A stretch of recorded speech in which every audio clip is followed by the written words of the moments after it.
So, 250 years ago, it is estimated that there was between 1.1 million and 1.5 million Aboriginal people living in Australia. 250 different nations. No prisons, no fortresses, no armies. By 1966, when Australians finally accepted Aboriginal people as Australian citizens, there was 86,000 Aboriginal people left. You take the top end, that's 99.5% gone. Take the bottom end, it's 99%. Every Aboriginal person left in Australia is descendant from that 86,000. Today, in 2023, in the Constitution of Australia is still the ability for the federal government to make laws for or against Aboriginal people. Fast forward 2007, where we come from in the Northern Territory. We had an intervention, you guys might have heard about it, where the Racial Discrimination Act was suspended for only the third time since its inception, and all three times was to do something towards an Aboriginal tribal group. So why do we do humour? Because of the ridiculous nature of these things I'm describing to you now, to how we survive. You either heal, you laugh, or you cry. So we choose humour. So when the self-appointed Prime Minister, or future Prime Minister Tony Abbott, arrived in the Northern Territory, the Minister for Aboriginal People, self-appointed, to explain why he was suspending the Racial Discrimination Act, he came to a place called Wadeye in the top end of the Northern Territory. And he came to speak to a group of elders, both male and female, like this, at the sacred tree, the meeting tree. So everyone wanted to know what was going on. So he arrived, about 150 elders there, the other 2,000 Aboriginal people walking about doing their business. And they sat there and they listened to his speech. And he sat under the big tree and he held court. Right, everyone here has to pull their socks up. Has to pull their socks up. And I'm here to help you, to save you. And and he leaned up against the tree, and what's gonna save you is industries like fracking, industries like mining, industries like building roads. Industries is what's gonna save you and give you a job. Pull your socks up. He jumped in his cart, went to the airport, jumped in his charter, flew down to Alice Springs. The old Aboriginal fellow walked up, old elder. He looked at the 150 people and he looked at the tree of knowledge. And he leaned up against the tree and he said, "In this tree is all that in this tree." Is it in this tree? And that is a true story. That is actually a true story. And that went throughout the Northern Territory because people had to laugh at the ridiculous nature. So Tony Abbott flies, comes down to Alice Springs now, Central Australia. Read the paper, it's worse than what's happening in Ukraine, with 100,000 people dead. And little pickaninnies can't walk the streets of their own hometown. No one's dying there. So he lands. Anyone been to Alice Springs? Yeah? He landed at the airport, he drives into town. Again, another gathering like this, all sea of black faces, come to listen what's happening. So he's standing in front of them and he said, "Look, we're gonna have to close the gap. Close the gap in education, close the gap in employment, economic wealth. We're going to close this gap for your benefit. and they're listening, and he says, and I'm working to close this gap for you. Anyway, everyone sits there quietly. He jumps in his car, flies off to Canberra. The old lady gets up. She addresses the crowd, and the public servants listening there, making these policies. She says, but why do we have to close the gap? If anyone's been to Alice Springs, that's how you get from the airport to the city. You have to go through a place called the Gap. And again, a true story to try and get people to laugh at these things. So I did a law degree at UWA in the 90s, and I was studying when I was the only Aboriginal person in my class, and there was an older fellow called David Saylor, and he's related to Wendell Saylor, who played for Australia in Rugby League and Union. And I sat in this subject, and it's one of the first subjects that you do in the first year, and it's called property law. And property law is, they talk about the torrent system that was introduced, which gives us ownership of land and houses and etc. So I'm sitting there, of course, in one of the most prodigious law schools in the world, arguably, definitely in the Southern Hemisphere. 2 prime ministers come out of there, Bob Hawke, etc. And I'm sitting there listening to this professor, a well-educated human being apparently, teaching a class of young Australians, young non-Indigenous Australians that go to universities to learn, to be influenced. And he's teaching terra nullius, that the basis of the torrent system was terra nullius. And I'm sitting there in that class as a young man thinking, yeah, I don't know about this. I don't know if it's right. So I walked out of that classroom, and in the big foyer area, David Saylor comes running around the corner, and he punches the air, and he's like this, and they're standing in front of all these young people, including me, and he says, he won! He won!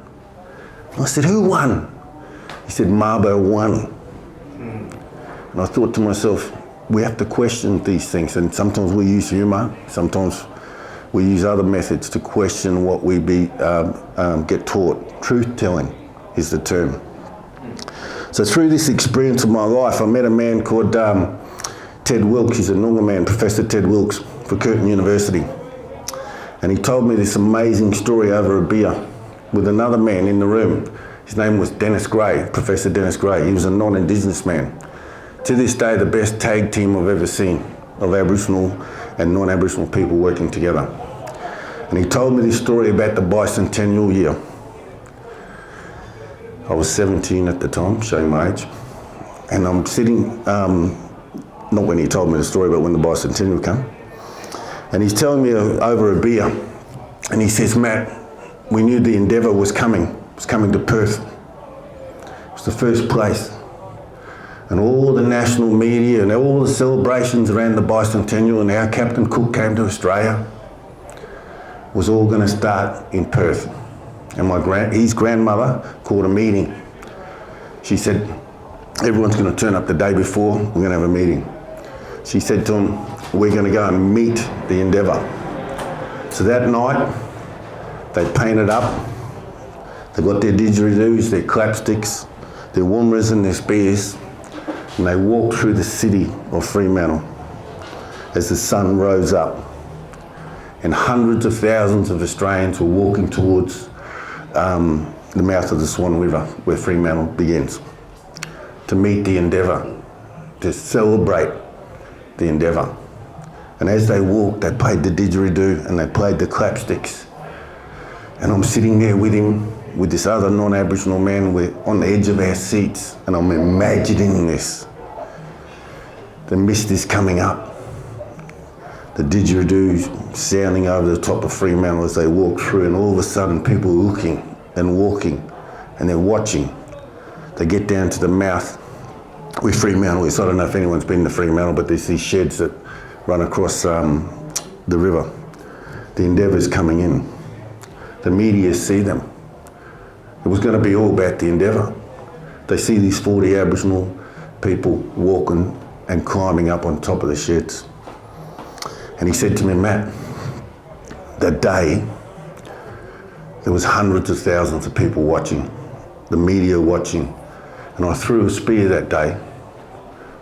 And not since or before have I thrown a spear that far. And I aimed it at the Endeavour with the Woomera, an amazing piece of engineering. And anyone who understands about throwing a spear, when you throw it properly, it makes a sound. The sun's rising, hundreds of thousands of people there, the spear's travelling towards the Endeavour. There's dead silence. Bang! Into the side of the boat. The police boat. It was very dramatic. And he said they all bolted, but they did give interviews. Right? They did give interviews. And it helped change the narrative around the bicentennial. You understand what I'm saying? The last one I'll give you is fast forward to now. So I'm a father of these two jumper gins. And that's our skin name for my sons. And one of them's a bit of a lad. I don't know where he gets it from. You know, you got that friend or family member, you look at him and say, Jesus, he's cool. I wish I could be, I've got one of them. He comes up to me and he says, Dad, can I have a sleepover? And I said, yeah, sure, son, you know, you can have a sleepover. And Darwin, the great thing about growing up in Darwin on Larrakia land, Richie's land, because 80% of Aboriginal people don't actually live on their lands anymore, and there's a history behind that. But it's a United Nations up there in the top end, and it's been a beautiful place to grow up. So in the kids come, all different backgrounds, black, white, green or purple. 10 o'clock comes, I said, here, give me your phone, mate. These kids are looking at me, they've never ever been told that, but I'm going looking at that. I get to bed, you know, you gotta know how to bluff them. So these kids, all of a sudden, the first time they've been told they have to go to bed on a Friday, on a school holiday night, at a certain time and give me their phones anyway. Get them to bed, go to work the next day. 8:30 in the morning, phone rings. Hey, yep, hello. Mate, I'm father of Jake. I'm the father of Jake. And I'm just ringing up to see if I could talk to him. He's not answering his phone. I said, mate, perfectly well, fed him breakfast. They're all at home there. I'll get the message through my son, etc. And I sensed there was something going on with this bloke. And this bloke goes, mate, you're a great bloke. You're a great bloke. And I said, oh yeah, okay mate, I'm at the, public service desk. And he goes, we all got to get around the fire pit. The fire pit, all together. I said, yeah, brother, yeah, okay, maybe we can do that in 6 months, eh? No, this week, we've got to get around the fire pit. And I sensed something. I said, brother, are you going through a divorce right now? He goes, yes, I am. So anyway, I've only heard that conversation 422 times. So empathy came out. I said, oh, brother, don't worry about it. You'll get through it. You'll get through it. What do you do for work? And he goes, and I'm being dead serious, he goes, I train Indigenous doctors, and he breaks down on the phone. And I said to him, brother, after 40 years of training Indigenous doctors to make the difference to close the gap, we've got 2.9% of all the doctors in the Northern Territory Aboriginal. Maybe we need to improve our training methods. He goes, I'm on compo, 6,000 a week. But come around the fire pit, I've got all the medical marijuana we can have. And anything you want to drink. And I said, brother, I know you're going through a bad time at this moment, but there's a light at the end of this tunnel, and you'll meet a nice woman, like I have. He goes, oh, I really needed to hear that.